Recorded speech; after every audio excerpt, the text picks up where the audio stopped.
Bonjour à tous et bienvenue. Aujourd'hui, nous sommes rejoints par l'économiste et professeur Richard Wolff. C'est fantastique de vous avoir de nouveau parmi nous. Avec plaisir, heureux d'être ici. Oh, Je voulais d'abord vous interroger sur l'ampleur et l'état de la guerre commerciale entre les États-Unis et la Chine, car j'imagine que son champ d'action est assez vaste. Il ne s'agit pas seulement de commerce. Il ne s'agit pas seulement de droits de douane, de technologie ou de finances. Cela englobe un éventail assez large. Comment pouvez-vous expliquer la guerre commerciale?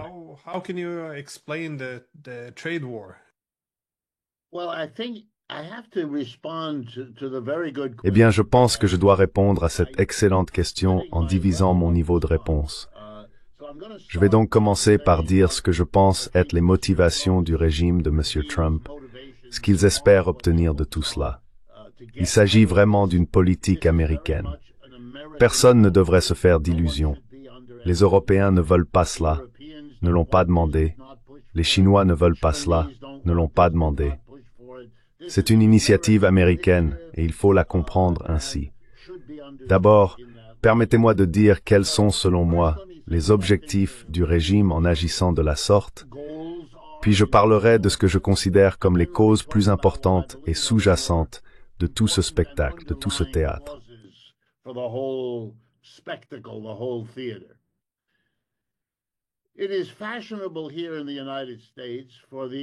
Il est à la mode ici, aux États-Unis, que le Parti démocrate, le parti qui a perdu l'élection présidentielle, et le parti qui a perdu le contrôle des deux chambres du Congrès américain, donnant à M. Trump une quantité de pouvoir considérable, sans avoir à négocier avec une opposition puissante.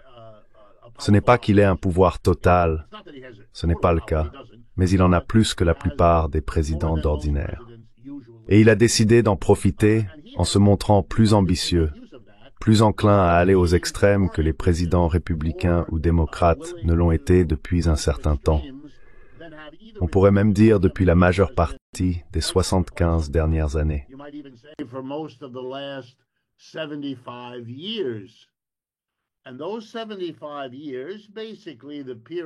Et ces 75 années, essentiellement la période depuis la fin de la Seconde Guerre mondiale, ont été non seulement une époque de modération de la part des présidents américains, du Congrès et des deux partis, mais aussi, et ce n'est pas un hasard, une période d'empire américain. L'apogée, le sommet, si l'on veut, d'un processus entamé déjà à la fin du XIXe siècle, au cours duquel les États-Unis ont supplanté l'Empire britannique dans ce rôle mondial. Cela a permis aux États-Unis de faire du dollar la monnaie mondiale, de devenir la puissance dominante sur les plans économiques, politiques, idéologiques et militaires. Le problème, c'est que le succès même de cette position, et cela s'est produit de nombreuses fois dans l'histoire, a aussi été la cause de sa propre perte.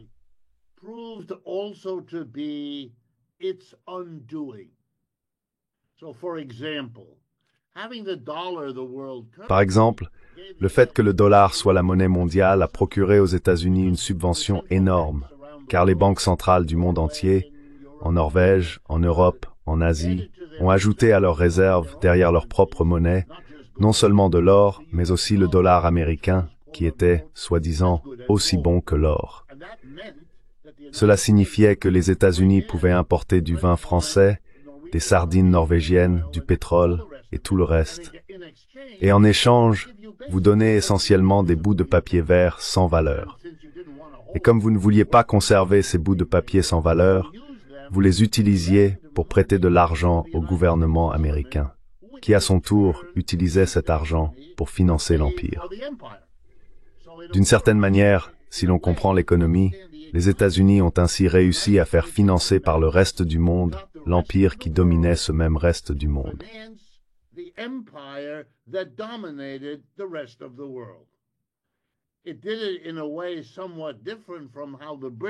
Elle l'a fait d'une manière quelque peu différente de celle des Britanniques, mais c'était à peu près la même chose.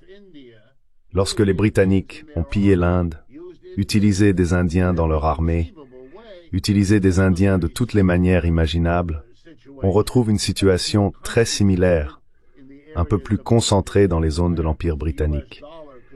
Le dollar américain pouvait le faire partout. Il n'était pas nécessaire que ce soit littéralement une partie de l'Empire, mais il s'agissait du même arrangement, fondamentalement exploiteur. Eh bien, vous savez, cela a rendu l'emprunt tellement facile que notre économie politique est devenue une économie dans laquelle les républicains, qui limitaient les impôts sur les entreprises et les riches pour renforcer leur soutien dans la société, et les démocrates, qui avaient plutôt tendance à dépenser de l'argent pour la masse de la population afin de renforcer leur soutien dans la population, ont placé les dirigeants politiques dans une situation impossible.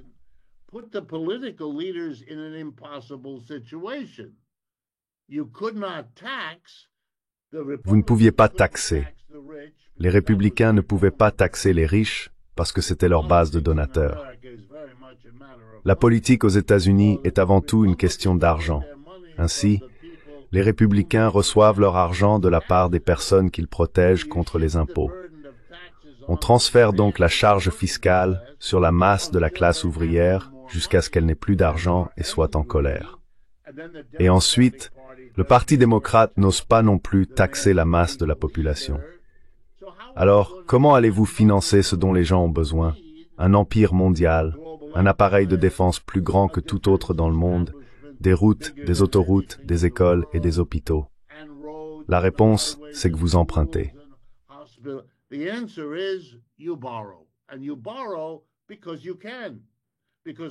Et vous empruntez parce que vous le pouvez, parce que le monde entier cherche à placer les dollars dont il a besoin sous forme de titres du Trésor. Donc nous nous endettons. Notre dette s'élève désormais à 35 000 milliards de dollars et notre PIB est d'environ 26 ou 27 000 milliards de dollars. Vous voyez le problème. Il y a une semaine, le lundi, les Japonais, l'un des alliés les plus dociles que les États-Unis aient eus depuis la Seconde Guerre mondiale, ont pour la première fois déclaré « C'est trop risqué. Vous ne pouvez pas nous demander de vous prêter plus d'argent. » Je dois préciser que les États-Unis sont le plus grand pays débiteur au monde et que le premier créancier des États-Unis est le Japon, suivi par la République populaire de Chine.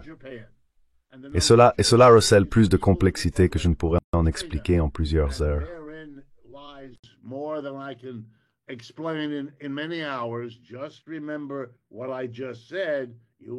Souvenez-vous simplement de ce que je viens de dire. Vous comprendrez où nous en sommes. Alors que fait M. Trump? Il essaye désespérément de gérer la situation impossible des finances du gouvernement américain dans les conditions auxquelles nous faisons face aujourd'hui. Il tente de réduire les dépenses plus agressivement que quiconque auparavant, et il essaye d'augmenter les revenus de l'État de manière tout aussi agressive. En ce qui concerne la réduction des dépenses, comme vous et votre public le savez sûrement, cela revient à annuler en bloc la moitié de ce que fait le gouvernement fédéral. Cela n'a rien à voir avec l'efficacité, ce qui n'est pas le cas ici. C'est un exercice de tout ce qui est à l'opposé de l'efficacité. C'est ce que nous observons.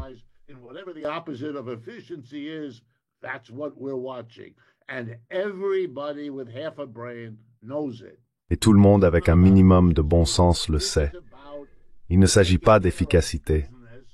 Il s'agit de faire le ménage en sabrant tout ce que fait le gouvernement. Parce que, quels que soient les dégâts causés, ils sont moindres que le risque existentiel de ne plus pouvoir emprunter, ce qui est le ciment de cet empire. Et deuxièmement, essayer de générer des revenus pour l'État en imposant des droits de douane au monde entier, en essayant de faire croire au peuple américain que c'est un fardeau pour tous les autres, pas pour eux. Comme si le monde entier, confronté à ces droits de douane, allait maintenant baisser ses prix pour compenser l'impact des tarifs américains et ainsi conserver son accès au marché des États-Unis.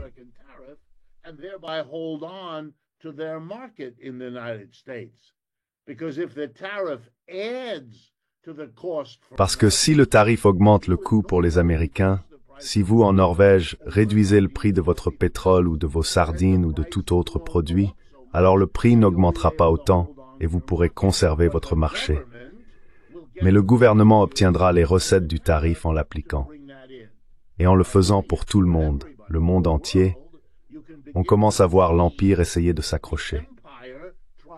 Mais il faut comprendre que c'est le désespoir qui motive cela, pas l'élaboration réfléchie d'une nouvelle politique. C'est l'ancienne politique, réduire les dépenses, ce que font les républicains.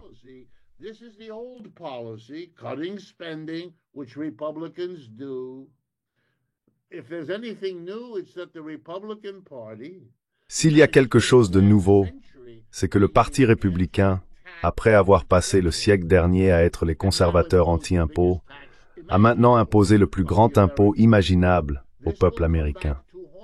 Cela va se retourner contre eux, car cela va à l'encontre de toute idéologie. Vous savez, ce sont des libertariens. Ils pensent que le gouvernement devrait être le moins impliqué possible, et pourtant ils font intervenir massivement l'État. Nous avons tourné le dos à la mondialisation et au néolibéralisme pour adopter un nationalisme économique centré sur nous-mêmes, sans aucune préoccupation pour le reste du monde, et surtout pas pour les alliés, le Canada et le Mexique, ici, ainsi que les Européens, les Australiens et d'autres à travers le monde.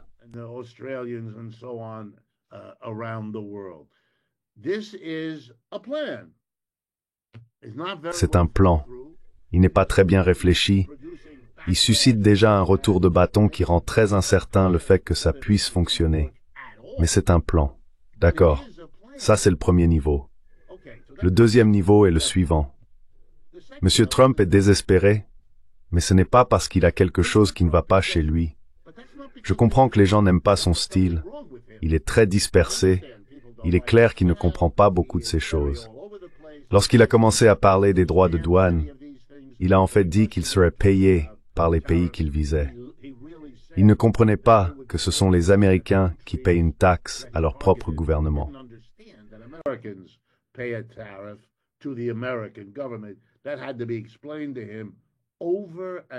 Il a fallu lui expliquer cela encore et encore. Et même maintenant, il semble parfois ne pas tout à fait comprendre. Il dit ce sont les Chinois qui vont payer la taxe. Non, c'est pas le cas. C'est un peu comme lors de sa première présidence, quand il disait aux Américains qu'il allait construire un mur pour bloquer les Mexicains et que ce seraient les Mexicains qui paieraient pour le mur. Les Mexicains ont immédiatement répondu « Cela n'arrivera jamais ». Et cela n'est jamais arrivé, n'est-ce pas? Et maintenant qu'il ne peut plus le dire, il ne le dit plus. Eh bien, le reste du monde ne va pas non plus payer ces taxes. Ce n'est pas ce qui va se passer.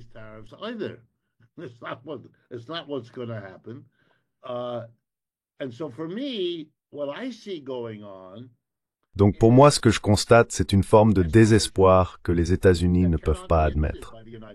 Nous venons d'avoir une élection entre Biden et Trump, puis entre Trump et Kamala Harris, au cours de laquelle aucun de ces trois candidats à la présidence n'a prononcé un seul mot sur ce problème fondamental. Et le voici.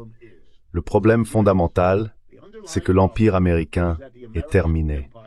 Les Européens n'arrivent pas à le comprendre. Je veux dire, j'observe Macron, ou Starmer, ou Friedrich Merz en Allemagne, ou la femme Meloni en Italie. J'entends beaucoup de discours, mais ils ne semblent pas plus capables que les Américains de dire ce que je viens de dire. L'Empire fait aujourd'hui ce que tous les empires du monde ont fait.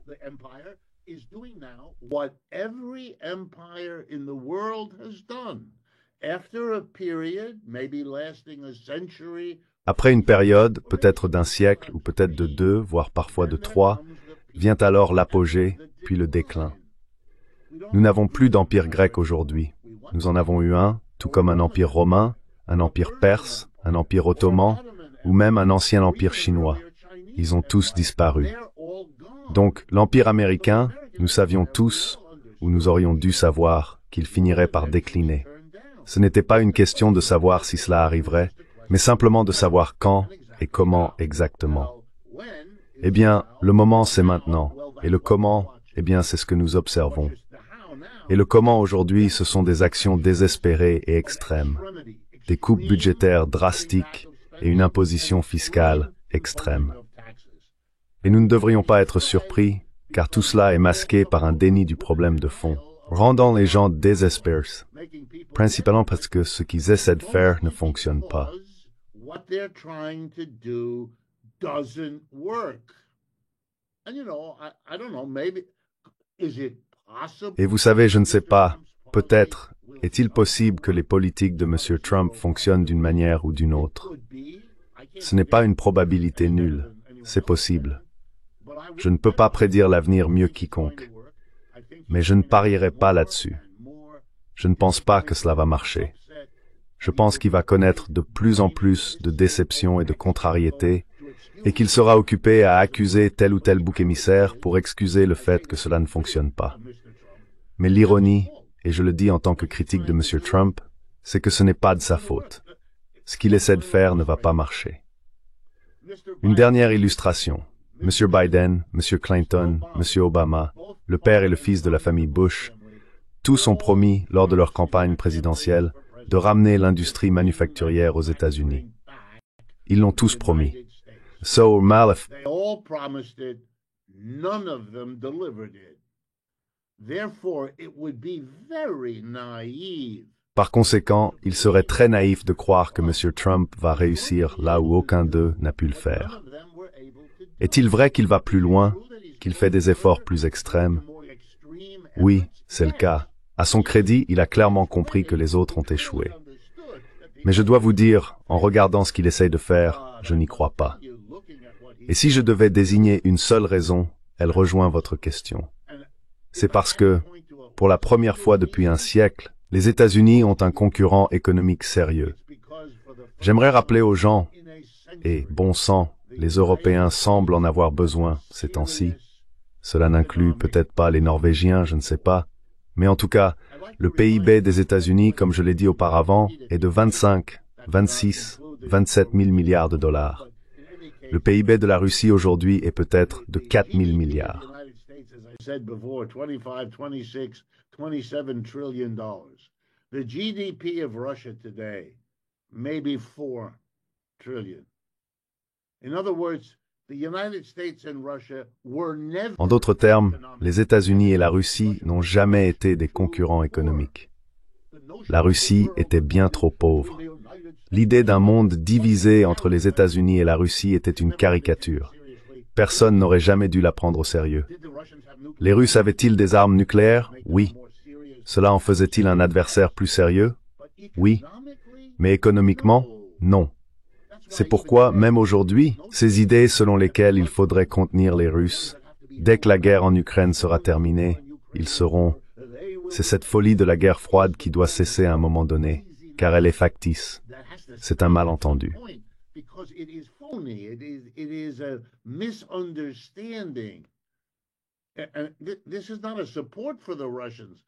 Ce n'est pas un soutien aux Russes. Je ne suis pas un admirateur de M. Poutine ou quoi que ce soit de ce genre, mais il s'agit simplement de regarder la réalité en face.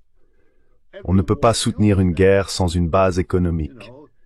Toutes les guerres le démontrent. Vous savez, les Russes ont travaillé très dur pour avoir une grande armée, et regardez-les. Est-ce qu'ils gagnent en Ukraine? Absolument. Vont-ils gagner cette guerre? Ils l'ont déjà fait. Mais cela leur prend maintenant 3 ans, et ils sont 10 fois plus grands que l'Ukraine. Et oui, l'Ukraine reçoit beaucoup d'aide des Européens et des Américains. Mais malgré tout, regardez les limites de ce que la Russie peut faire.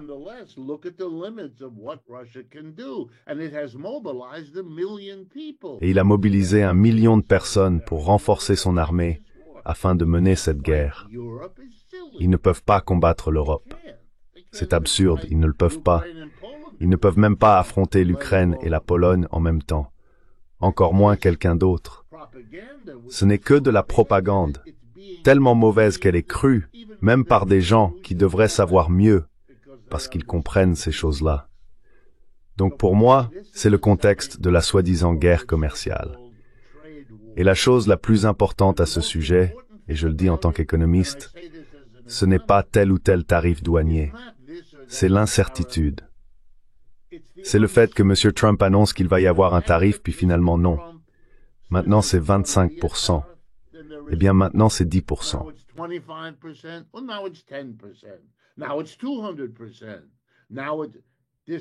Maintenant, c'est 200%.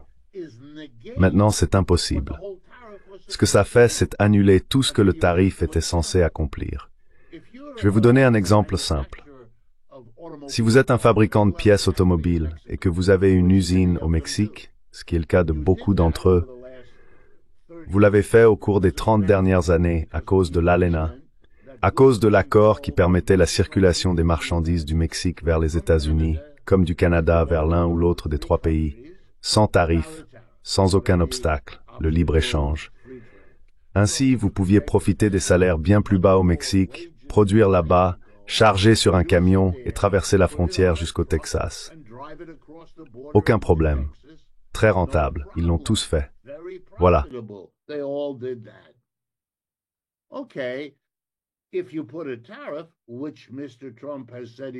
Si vous imposez un tarif douanier, ce que M. Trump a dit qu'il allait faire, sur tous les biens venant du Mexique vers les États-Unis, vous supprimez ces profits. Et l'idée qu'on est censé croire, c'est que l'entreprise qui possède l'usine, fabriquant les biens au Mexique, va maintenant déplacer l'usine aux États-Unis, rendant ainsi les travailleurs mexicains au chômage et donnant des emplois à des Américains à la place. Mais voici pourquoi cela ne fonctionnera pas. Même si les tarifs restaient en place, le problème est que le travailleur américain reste bien mieux payé que le travailleur mexicain. Alors comment l'entreprise américaine ou n'importe quelle entreprise, européenne par exemple, va-t-elle s'en sortir? Elles évitent le tarif, mais doivent payer des salaires bien plus élevés. C'est une proposition très incertaine. Mais même cela n'est pas la fin de l'histoire.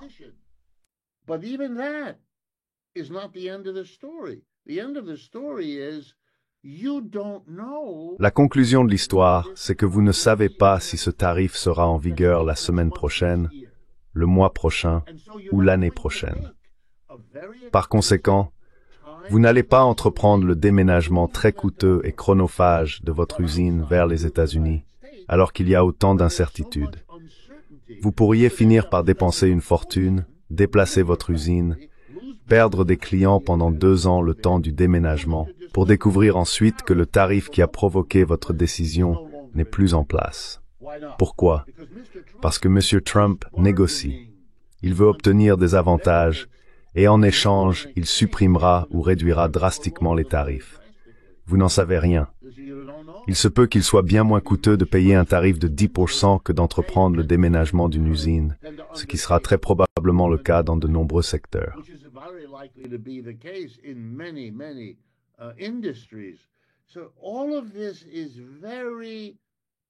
Tout cela est donc très incertain, très discutable. Ce n'est vraiment pas une affaire simple et tranchée. Et M. Trump est très fluctuant. La semaine dernière, il a dit « Oh oui, bien sûr, ces droits de douane sur la Chine vont beaucoup baisser. Ils ne seront pas à 0, mais ils vont baisser. » D'accord, eh bien vous savez, chaque conseil d'administration, chaque entreprise chinoise a pris note de ce qu'il vient de dire, et toutes les décisions qu'ils avaient prises sont désormais en suspens. Et d'ailleurs, si vous comprenez le capitalisme et son fonctionnement, vous saurez que si la classe des employeurs, les 3 ou 4% de la population dans n'importe quel pays qui sont employeurs et qui, par conséquent, prennent les décisions sur le montant à investir, où investir, dans quoi investir, ces personnes-là retiennent actuellement leurs investissements, essayant de comprendre. Est-ce que M. Trump va l'emporter?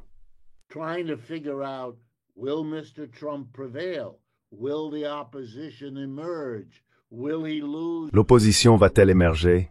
Va-t-il perdre les élections de mi-mandat à l'automne prochain?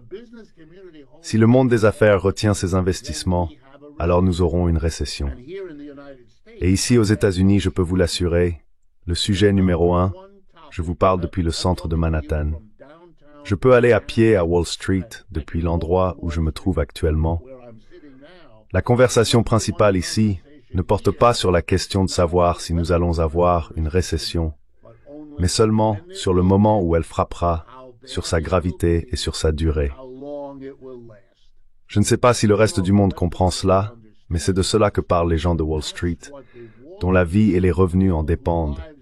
Et c'est le cas depuis 3 semaines maintenant, sans qu'on voit la fin arriver.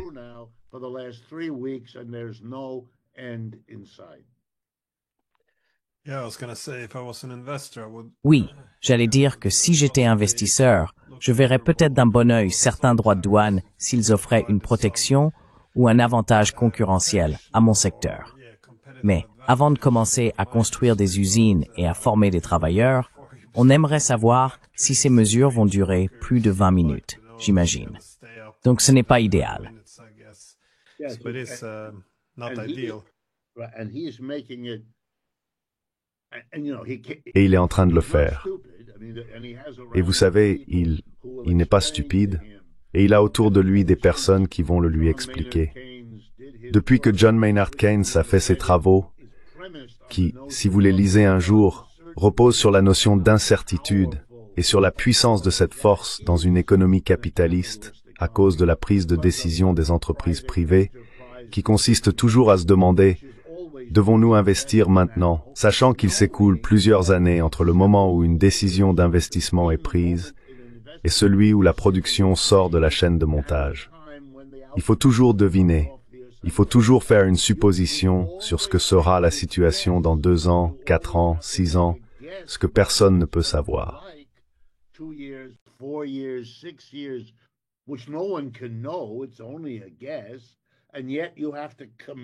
Ce n'est qu'une supposition. Et pourtant, il faut maintenant s'engager dans quelque chose dont la rentabilité ne peut être qu'estimée. Cela signifie que tout ce qui viendrait perturber ces suppositions devient immédiatement dangereux.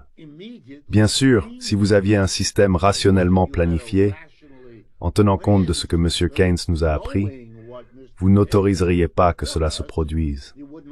Vous veilleriez à ce que les investissements se poursuivent, indépendamment des conjectures.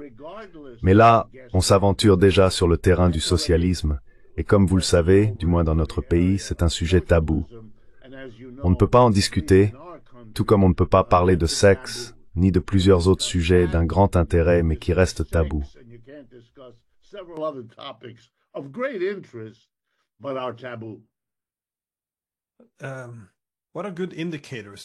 Quels sont, selon vous, de bons indicateurs de déclin économique ou impérial, voire d'effondrement économique?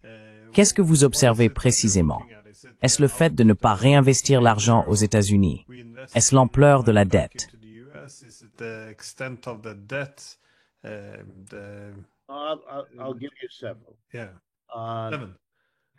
Je vais vous en donner plusieurs. Et elles sont tellement évidentes que ma femme est psychothérapeute, donc j'emprunte des concepts et du vocabulaire à sa pratique. Les Américains sont pris dans un syndrome dont le mot-clé est le déni. Ils ne veulent pas voir quelque chose. Il est extrêmement important de ne pas le voir. Vous savez, c'est comme une histoire d'amour qui se termine. L'un ou l'autre des partenaires ne veut pas voir la fin parce que c'est très douloureux, et ils aimeraient que ce ne soit pas le cas. Et donc, vous savez, la fameuse remarque ici en Amérique, seul votre meilleur ami finira par vous dire, après avoir observé que c'est fini maintenant, n'est-ce pas? Donc j'ai de la compassion. Je suis américain. Je suis né ici. J'ai vécu ici toute ma vie. J'ai travaillé ici toute ma vie.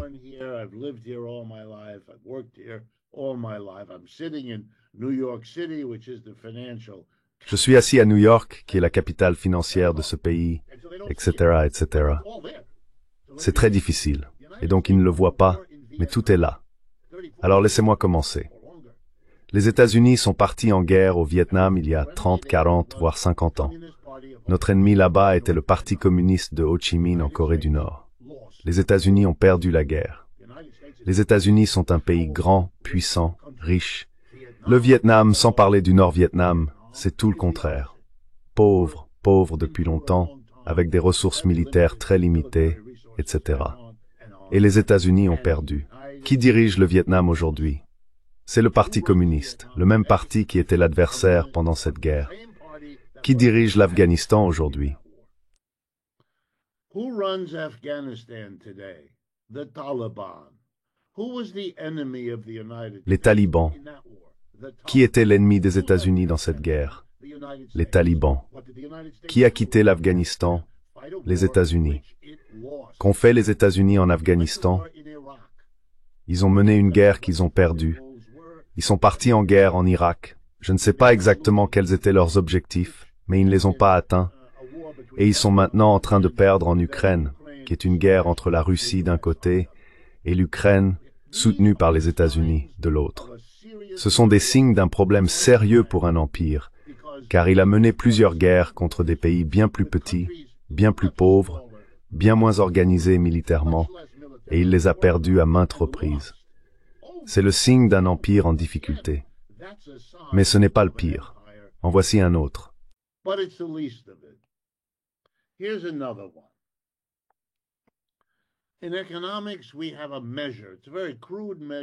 En économie, nous avons une mesure. C'est une mesure très grossière, mais c'est une mesure de la taille d'une économie.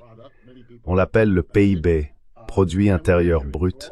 Beaucoup de gens en ont entendu parler, et nous le mesurons pour tous les pays du monde. Chaque année, nous avons un chiffre qui nous indique la taille approximative. Il s'agit simplement d'additionner la production totale de biens et de services réalisés en une année civile dans un pays.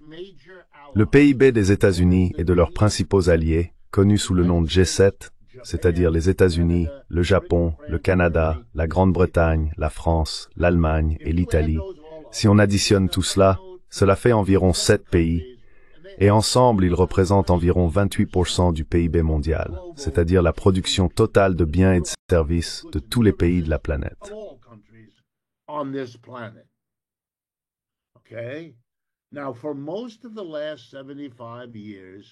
Pendant la majeure partie des 75 dernières années, c'était ici le centre de l'économie mondiale.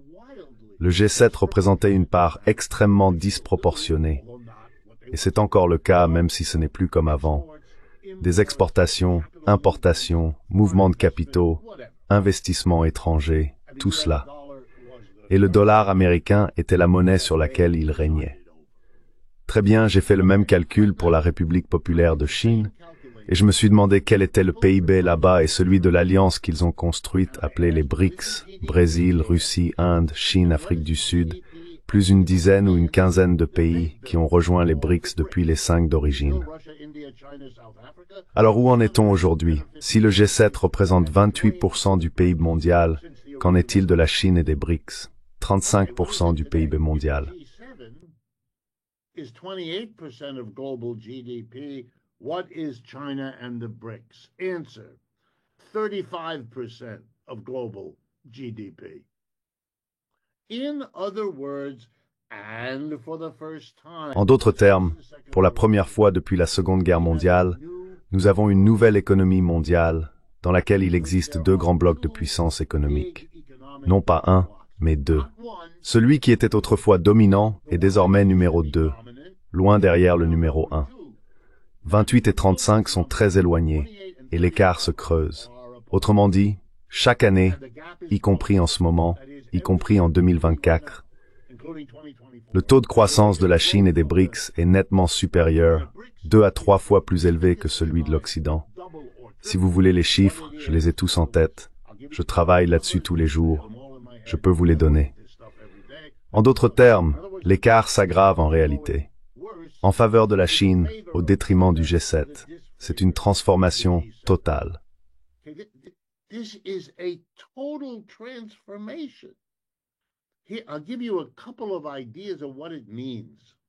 Je vais vous donner quelques exemples de ce que cela signifie. Aujourd'hui, lorsqu'un pays d'Asie, d'Afrique, d'Amérique latine, ou de plus en plus maintenant d'Europe aussi, a besoin de construire un chemin de fer quelque part, ou de bâtir ou agrandir un port, ou d'établir un véritable système de santé, où vont les représentants, qu'ils soient publics, privés ou issus de partenariats?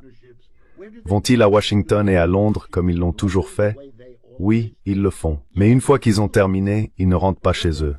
Ils prennent l'avion et se rendent à Pékin, à New Delhi ou à São Paulo, et ils demandent le même soutien. Un marché d'exportation, une source d'importation, un investissement en capital, peu importe.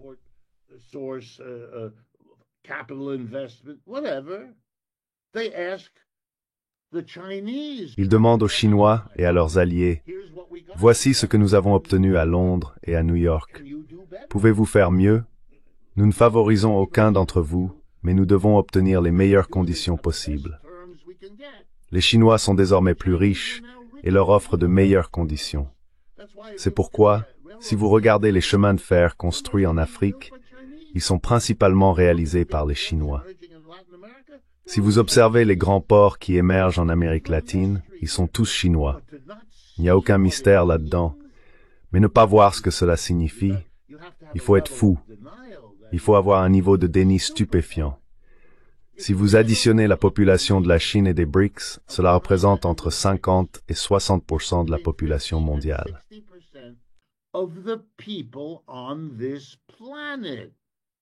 The United States has 4.5%. Les États-Unis représentent 4,5% de la population mondiale et le G7 moins de 20%. Il n'y a pas de comparaison possible. Et maintenant que la Chine nous a montré qu'elle pouvait égaler le développement technologique de pointe des États-Unis, ce qu'elle a fait, chaque grande entreprise technologique ici, Apple, Amazon, Intel, peu importe, a un équivalent, un analogue en Chine. Et dans de nombreux cas, les Chinois sont déjà en avance sur les Américains. Les véhicules électriques, il n'y a pas photo. Les Chinois ont gagné cette bataille. Les panneaux solaires pour convertir l'énergie du soleil en électricité, nous ne rattraperons pas notre retard car ils continuent de progresser.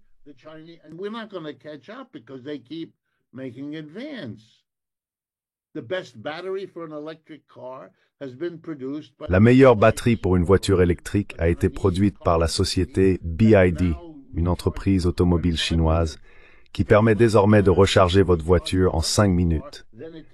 Il faut moins de temps pour recharger la voiture électrique que pour faire le plein d'essence comme nous l'avons toujours fait. Et cela change tout. Donc le problème aux États-Unis, c'est que lorsque je parcours, et je pourrais continuer si vous le souhaitez, les gros titres de ce matin, que ce soit dans Bloomberg ou le Wall Street Journal, vous offre une autre façon de comprendre la situation. Une enquête a été réalisée et elle montre que le nombre de jeunes hommes qui vont à l'université après le lycée chute de façon spectaculaire. Pourquoi? C'est trop cher.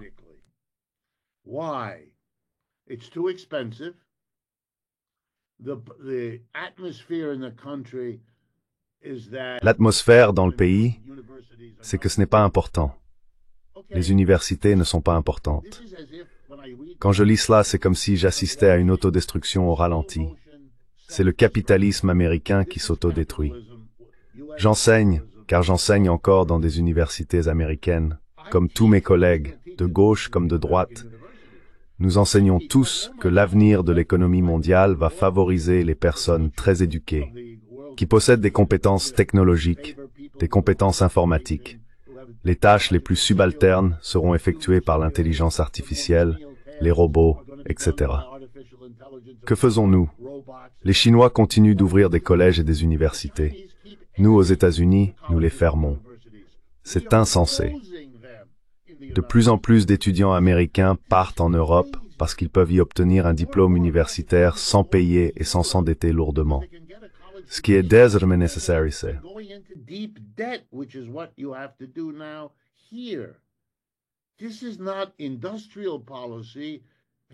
Ce n'est pas une politique industrielle.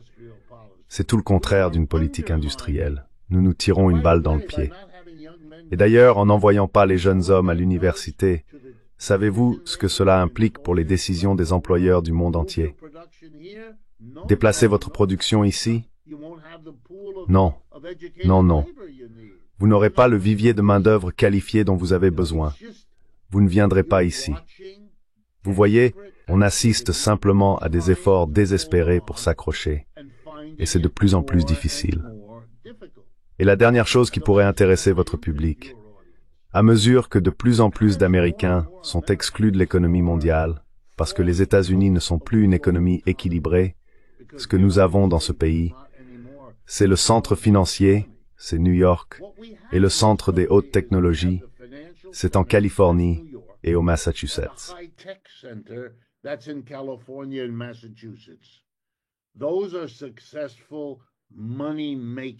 Ce sont des machines à faire de l'argent qui réussissent. Mais vous savez ce que ça signifie pour le reste du pays, qui sont des partenaires juniors de New York, du Massachusetts et de la Californie. Et ils ont de petites enclaves. Mais la majorité des gens dans les villes, dans les banlieues et dans les zones rurales, rencontrent de plus en plus de difficultés. Ce qu'ils ont donc fait ces dernières années, c'est de se déplacer nettement vers la droite, politiquement, comme on le voit aussi en Europe. C'est pour cela que nous avons Trump. C'est pour cela que vous avez, par exemple, le changement assez spectaculaire des élites politiques suédoises et finlandaises. C'est pour cela que vous avez à droite Orban, et ainsi de suite. C'est étrange. Mais vous rencontrez certains des mêmes problèmes que nous. Mais comme les États-Unis étaient si dominants, c'est ici plus aigu, plus spectaculaire.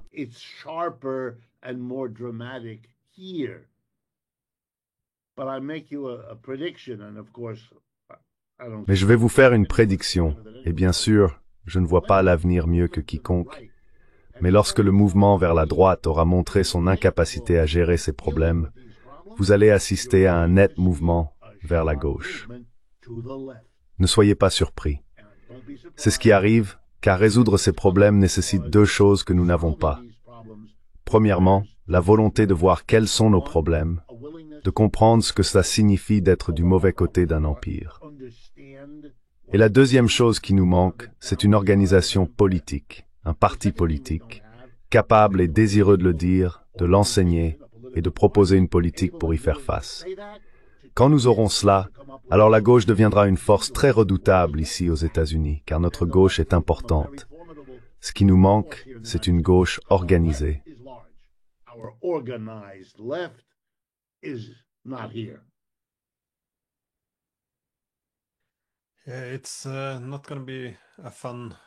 Les prochaines années ne vont pas être amusantes. J'ai une dernière question rapide.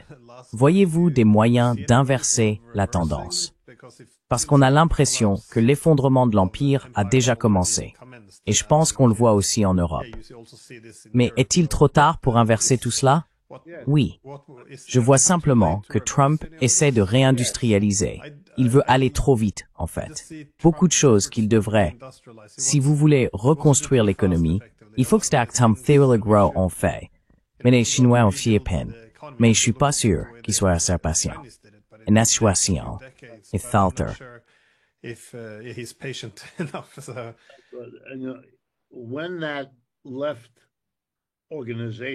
Lorsque cette organisation de gauche dont je parle émergera, comme je le pense, elle fera exactement ce que vous venez de dire.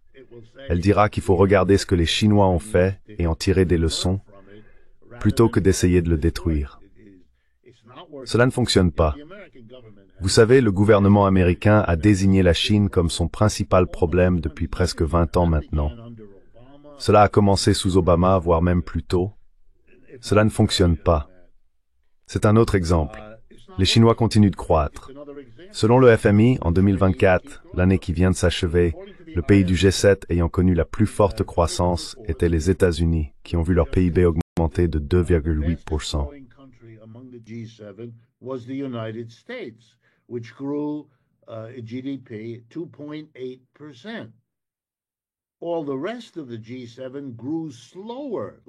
Tous les autres membres du G7 ont connu une croissance plus lente, moins que cela, et l'Allemagne est entrée en récession. L'Allemagne était autrefois le moteur de l'Europe, le Wirtschaftswunder des 75 dernières années. Qu'a dit le FMI sur la croissance de la Chine en 2024? 5%. Et celle de l'Inde? 7%. D'accord, c'est 2 à 3 fois ce que le meilleur de l'Occident, les États-Unis, peut faire. Donc, vous ne battez pas les Chinois. Vous perdez. Vous perdez. Et vous savez, quand on est en train de perdre, il faut l'admettre, pour au moins limiter les pertes et inverser la situation si possible. Je ne vois pas que nous fassions cela. Voici la preuve que je mettrais en avant si je devais le faire. Here's the evidence I would point to if I had to. Literally over the last 3 or 4 days, littéralement, au cours des 3 ou 4 derniers jours, les Chinois, Xi Jinping, leur dirigeant, a rendu les choses parfaitement claires. Si vous continuez à nous imposer des droits de douane, nous n'irons pas aussi loin que vous. Les Chinois, très habilement, attendent toujours et réagissent de façon à ce que la responsabilité de tout le processus retombe sur l'initiateur, les États-Unis, puis ils veillent à augmenter leurs mesures de manière moins équivalente. Vous savez, encore une fois, c'est du théâtre, car à ces niveaux-là, cela n'a pas d'importance. Il n'y aura pas de « et les Chinois s'organisent activement pour éviter tout commerce avec les États-Unis ». Et maintenant, voici l'alliance avec les BRICS. Ils ont une alliance continue avec 55 à 60% de la population mondiale. 55 to 60% of the people of the world. That's their resource to try to find alternatives. C'est leur ressource pour essayer de trouver des marchés alternatifs, pour essayer de trouver des sources alternatives. Et pour que personne ne se méprenne, permettez-moi de vous rappeler quelque chose concernant la guerre en Ukraine. Lorsqu'elle a commencé en février 2022, le président des États-Unis de l'époque, Joseph Biden, le secrétaire d'État Blinken et d'autres ont déclaré qu'il s'agissait d'une guerre qui ferait s'effondrer le rouble, qui ferait s'effondrer l'économie russe, qui verrait la fin de M. Poutine en tant que dirigeant et qui pourrait même conduire à l'éclatement de la Russie en un pays plus petit. Incroyable. Rien de tout cela ne s'est produit. La croissance de la Russie en 2024 a été plus rapide que celle des États-Unis. C'est le FMI qui le dit, ce ne sont pas mes chiffres, ce sont les leurs. That's the IMF. Not my numbers, their numbers. Okay, so what exactly is... Alors, qu'est-ce qui se passe exactement ici? Eh bien, les Russes se sont tournés vers les BRICS. Lorsque l'Europe a fait exploser le gazoduc Nord Stream, là-haut en mer du Nord, et que les Russes n'ont plus pu vendre massivement leur pétrole ou leur gaz aux Allemands et au reste de l'Europe, ils se sont tournés vers les BRICS et ont vendu leur pétrole et leur gaz à l'Inde et à la Chine. Je simplifie un peu, mais c'est l'idée générale. Ils ont résolu leurs problèmes. Ils ont fait échouer les sanctions. La Russie est le pays le plus sanctionné au monde. Les États-Unis leur ont imposé des sanctions. L'Europe leur a imposé des sanctions. Ça ne marche pas. Ça ne marche pas. C'est un échec.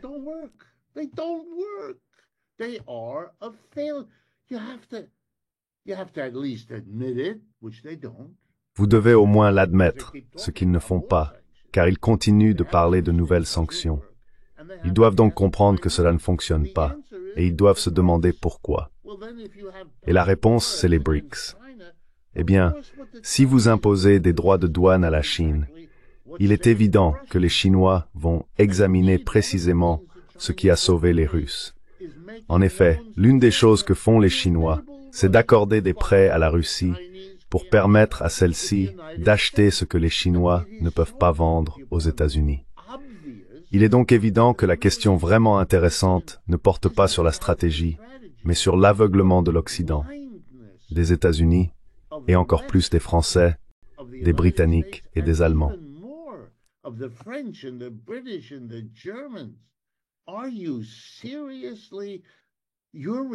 Sérieusement, votre réaction à cela, et je ne veux évidemment pas vous blâmer, ni d'ailleurs la Norvège qui n'est pas responsable de cela, mais quand je lis dans le journal que Friedrich Merz va emprunter de l'argent au nom de l'Europe pour construire une armée allemande avec 800 milliards de dollars, je veux dire, est-ce que le reste de l'Europe va finalement permettre à l'Allemagne d'avoir cette armée? Parce que l'Allemagne ne pourra jamais intimider les États-Unis ou la Chine, mais elle sera en position, si elle dispose d'une telle armée, de vous opprimer à nouveau. Mon Dieu. Les perversions qui émergent de cette cécité, de ce déni, devraient inquiéter les Européens.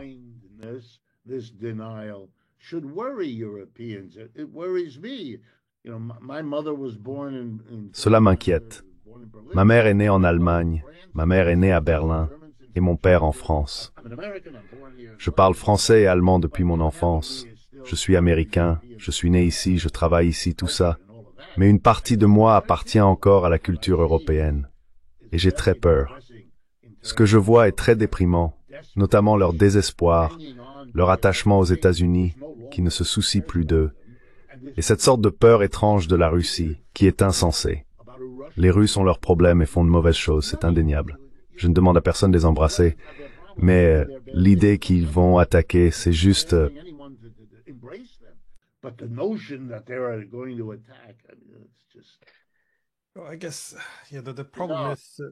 Je pense que le problème, c'est que si vous avez besoin de corriger le cap, Il faut d'abord, comme vous l'avez dit, reconnaître où se situe le problème. Et selon moi, le problème, surtout de ce côté-ci de l'Atlantique, c'est qu'il y a trop de pensées magiques et d'attachement à des récits. J'ai en fait travaillé à Moscou en tant que professeur d'économie politique en 2018, 2019 et 2020. J'ai travaillé sur cette initiative de la Grande Eurasie, qui est l'initiative de la Russie pour intégrer son économie avec l'Est. Donc, quand les sanctions ont vraiment été renforcées en 2022, j'ai dit dès le premier jour, cela ne fonctionnera jamais.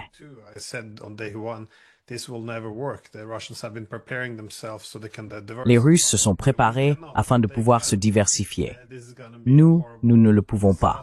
Mais eux, oui. Cela va être une catastrophe épouvantable. Et au lieu de discuter de la validité ou non des indicateurs, le seul retour que j'ai jamais eu, c'est, eh bien, c'est ce que disent les Russes. Est-ce que tu soutiens leur discours? Pourquoi ne soutiens-tu pas notre version? Voilà le niveau du débat intellectuel aujourd'hui. Il n'y a aucun ajustement de trajectoire. C'est juste, si tu nous soutiens, répète. On a un formulaire pour toi. Dis simplement ABC, ici. C'est tout ce que nous avons. Il n'y a aucun ajustement de trajectoire. On va juste continuer à creuser.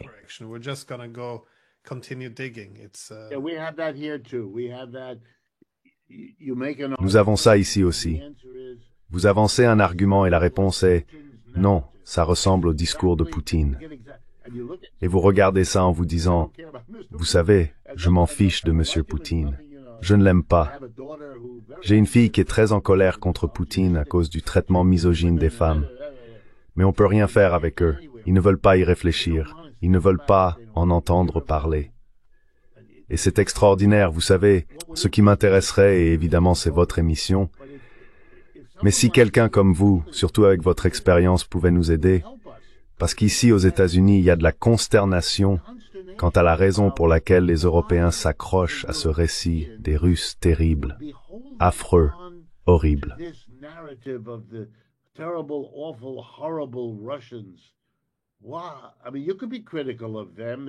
Je veux dire, on peut être critique envers eux. Ils ont fait ceci ou cela. C'est pas un problème. Mais cette idée générale, cette sorte de théorie des dominos, selon laquelle, si on laisse tomber l'Ukraine, si on ne soutient pas Zelensky, alors ils passeront par l'Ukraine et prendront le contrôle de tous les autres. Quand j'entends ça ici, je me souviens leur avoir dit, pendant la guerre du Vietnam, on nous disait qu'il fallait soutenir la guerre, parce que si les communistes gagnaient au Vietnam, alors ils prendraient le Laos, la Thaïlande et la Malaisie. Rien de tout cela n'est jamais arrivé. Ils ont gagné au Vietnam, fin de l'histoire. Toutes ces terribles théories des dominos n'ont jamais été vraies. C'est très étrange.